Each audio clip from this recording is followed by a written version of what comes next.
leilões de folha de pagamento, concessões à iniciativa privada e venda de imóveis. Algumas dessas receitas não são garantidas porque precisam ser aprovadas pelo Congresso.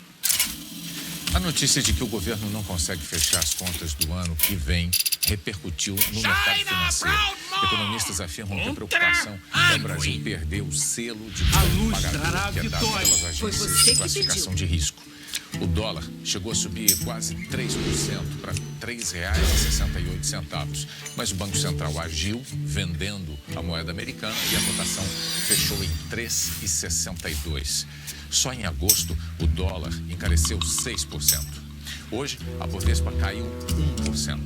No mês, a perda passou de 8%. A dificuldade do governo em pôr as contas em ordem tem consequências para todo mundo. A gente vê na reportagem da Elaine Basti. Lucilene é faxineira. Depende de cada dia de trabalho para fechar as contas do mês. Você tem que ficar pagando as coisas, você sabe, cartão de crédito, pagar uma, deixar outra, entendeu? Não tá pagando toda a conta em dias e sobrevivendo, tá empurrando, levando. Assim como acontece com as contas do governo, o nosso salário, a nossa receita, não pode ser menor do que os nossos gastos. As duas pontas dessa reforma precisam estar equilibradas. Se isso não acontecer, nosso orçamento entra no vermelho. Em um ano difícil para a economia, esse equilíbrio não tem sido fácil de manter nem no país e nem para as famílias. E no caso da Lucilene, essas duas pontas se desequilibraram. Ela perdeu 2 dias de trabalho na semana e o salário reduziu de 3.000 para R$ 2.400 por mês. É exatamente como acontece com o governo, que está vendo uma parte da receita da arrecadação de impostos. Ao mesmo tempo, as despesas do governo, assim como as da Lucilene, aumentaram. No caso dela, a conta de luz, por exemplo, pesou no orçamento. Passou de R$ 70 no ano passado para mais de 200 hoje. A inflação deixou o supermercado bem mais caro. A conta do mês passou de 350 para R$ 800. No mercado, a gente não compra bolacha, como eu comprava. Compra 2 não compra mais salgadinho, como eu comprava. A gente não compra mesmo. Ela está tentando, como o governo, fazer um ajuste.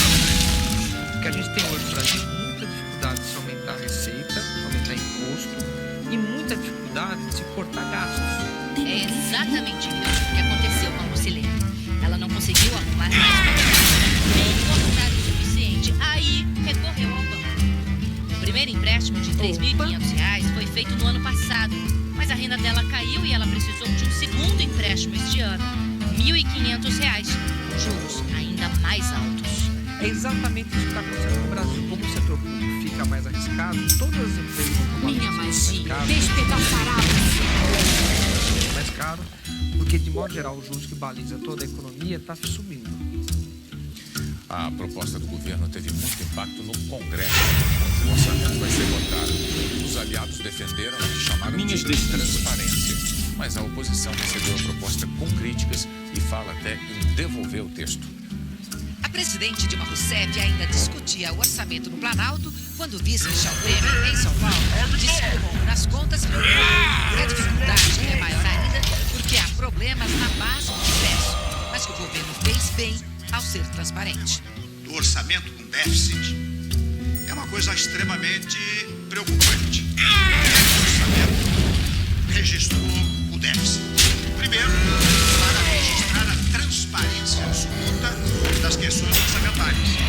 Ou seja, não há maquiagem nas contas. Para que desde logo dissessemos, olha, nós precisamos do apoio de todos os setores da sociedade brasileira, no particular do Congresso Nacional. Ou seja, nós temos que construir juntos uma solução para a crise econômica. Pouco depois, os ministros da Fazenda e do Planejamento entregaram um projeto de orçamento ao presidente do Senado. A proposta precisa ser aprovada por deputados e senadores. Oposição e governo concordaram num ponto. O orçamento entregue hoje está mais perto da realidade e isso é positivo. Agora, governo e oposição não se entendem sobre como o Congresso deve ajudar o governo a sair uma solução. O Congresso vai sim ajudar, mas já foi avisando. O governo tem que cortar gastos. O aumento de imposto não pode ser caminho único. Primeiro, é preciso cortar despesas, melhorar a eficiência do gasto público. O Congresso está disposto a colaborar nesta direção. Em Nova York, o presidente da Câmara disse que foi convidado pela presidente Dilma para conversar. E ao comentar o orçamento, foi no mesmo tom de Renan. Vai ter que cortar tudo, vai ter que cortar despesas, vai ter que cortar o tamanho do governo, vai ter que cortar investimento. Vai ter que diminuir o tamanho do seu gasto de acordo com o tamanho da sua receita. A oposição recebeu mal a proposta de orçamento. Bem jogado. Considera nem votar no texto que foi enviado. O governo quem dispõe da redução dos impostos e quem propõe as despesas e investimentos.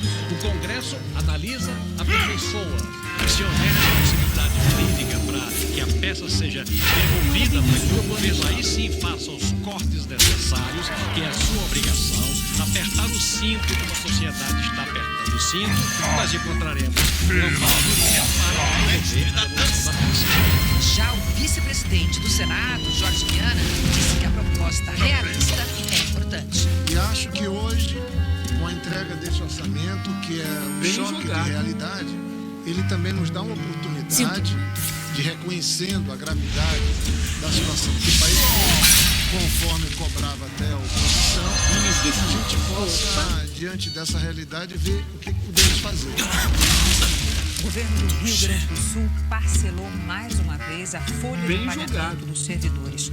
Hoje, os funcionários públicos do Estado estão em parte e começaram uma greve. R$600. É tudo que os servidores gaúchos receberam hoje. O marido desempregado, quase R$6.000 negativos no banco. Neymar não sabe o que fazer. A sensação que tem é não conseguir resolver a tua vida. A segunda parcela de R$800